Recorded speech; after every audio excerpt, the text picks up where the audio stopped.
Well, that's right, Jennifer. It's over before it even got started. Jacob LaRosa's defense attorneys say this morning he decided to enter a no contest plea to the charges, and he just entered that plea in Trumbull County Court less than an hour ago. The charges included aggravated murder, aggravated burglary, attempted rape, all in the death of 94-year-old Marie Balcastro. The jury wasn't even seated in this case yet. They had worked on that yesterday into today. They had to dismiss 17 of the 26 individuals that were brought in for jury selection because of pretrial publicity, some of them already forming their opinions, much similar to the trial in the way that things were handled with Nasser Hamid. They just had trouble seating a jury quickly, so they were going to work on that this morning and then take them to view the scene on Cherry Avenue in Niles where Marie Balcastro was found dead and beaten to death. This was a heinous crime, according to prosecutors. They described that clearly in court, and it was visibly difficult to watch the family.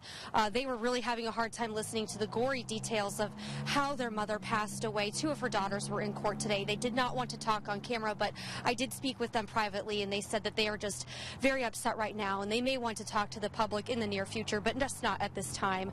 Now, by pleading no contest, what are the legal logistics here? What does LaRosa face? Well, by doing this, he bypasses the jury process and the trial.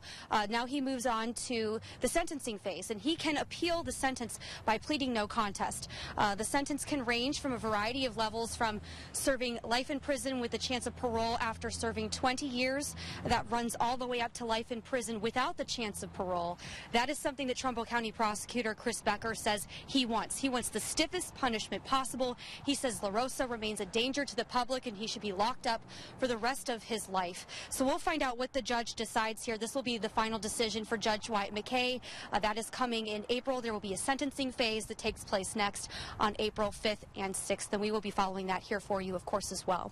Until then, reporting live in Warren with more local news, I'm Lindsay McCoy.